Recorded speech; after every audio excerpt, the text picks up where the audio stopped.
When a champion falls, that's exactly when you find out who else was actually standing and who was just waiting. Carlos Alcaraz, two-time defending French Open champion, the most electric player in world tennis right now, is off the court with a right wrist injury. No return expected before Wimbledon. And the moment that news broke, somewhere in the world, one man quietly closed his eyes, took a long, slow breath, and for the first time in what feels like a very long time, smiled. That man is Novak Djokovic, and his comeback story is just getting started. At 38 years old, almost 39, carrying 24 Grand Slam titles, Djokovic had been running into a wall with two doors. One door had Alcaraz written on it. The other had Sinner. Getting past both of them felt practically impossible. Now, suddenly one of those doors has been shut, not by Djokovic, but by fate itself. And in tennis, when fortune shifts, the only question that matters is whether you are ready for the moment it hands you. Djokovic has been ready for moments like this his entire life. Now let's talk about Jannik Sinner. Because even without Alcaraz, this tournament is no easy road. Sinner is in a form right now that is genuinely frightening to watch. 5 straight ATP Masters 1,000 titles in 2026 alone. 6 consecutive titles overall. He walked into the Italian Open this past weekend and added another trophy to that growing collection, arriving at Roland Garros on a 29-match winning streak. John McEnroe said it plainly, Sinner versus the field. Everyone else on one side, Sinner on the other. That is how dominant he is right now. But here's the thing people keep forgetting. Djokovic has beaten Sinner. Just 3 months ago, at the Australian Open semifinals, when the entire tennis world had already written the obituary on his career, Djokovic walked onto that court and took Sinner apart in 5 sets. That was not luck. That was experience.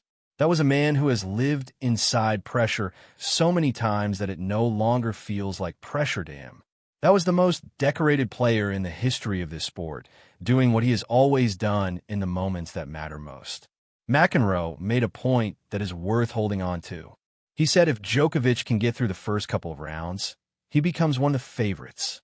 And that is the truth. The challenge is that Djokovic is no longer guaranteed to simply walk through early draws.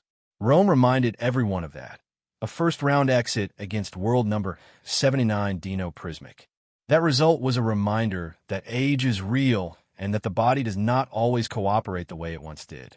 But when Djokovic finds his level, when everything clicks and his mind locks in, he becomes the player everyone fears all over again. The surface conversation matters too. Djokovic has won Roland Garros 3 times. 3 times. That clay court is not foreign territory for him. It is a home he has visited and conquered repeatedly. But if you ask honestly where his best remaining shot at a major lives across the next 2 slams, most people will point toward Wimbledon. The grass rewards serve power, tactical intelligence, and the ability to win in short, sharp exchanges rather than extended, grinding rallies. The body takes less punishment. And after 7 Wimbledon titles, Djokovic knows every blade of that grass better than almost any player who has ever lived. McEnroe said it directly. For Djokovic right now, the grass is his best bet. And without Alcaraz in the draw, Wimbledon suddenly looks more open than it has in years. But Djokovic is not the only one standing at this open door. The ripple effect of Alcaraz's absence spreads across the entire draw, and several players have quietly moved up the list of people worth watching. Alexander Zverev has been hunting his first major title for years, arriving at the door again and again without ever walking through it. His path just got meaningfully cleaner.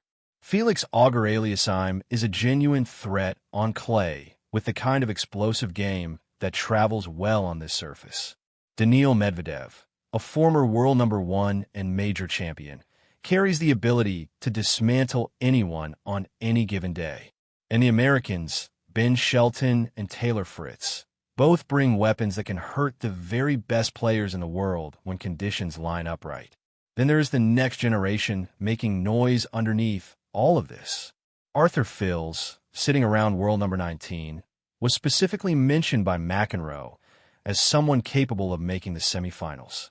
His pace and instinct on clay are genuine, not manufactured. Lerner Tien is another young American name generating real attention. Someone McEnroe flagged as a player who could put together a run that surprises people. When a player of Alcaraz's magnitude steps out of a draw, it does not open one door. It pushes several open simultaneously, and the French Open suddenly becomes one of the most unpredictable tournaments in recent memory.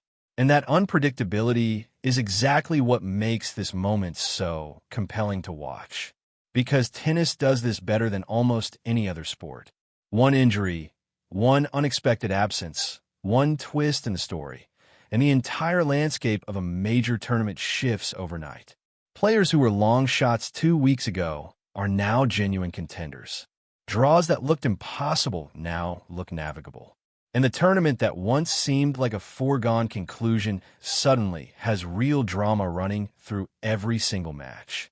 But at the center of all of it, this is Djokovic's story. Because there is no other player for whom this moment carries the same weight. 30 years in this sport. Everything won, everything lost, everything reclaimed. 24 majors, a number that may never be touched. And still hungry for number 25. At this age, with this body, against this level of competition, he keeps showing up, keeps competing, keeps reminding everyone that writing him off has always been the most dangerous thing you can do. Roland Garros is almost here. The draw will be set. The first balls will bounce on clay. And we're about to find out whether Novak Djokovic still has one more miracle left in those legs. The door that was always shut is now open.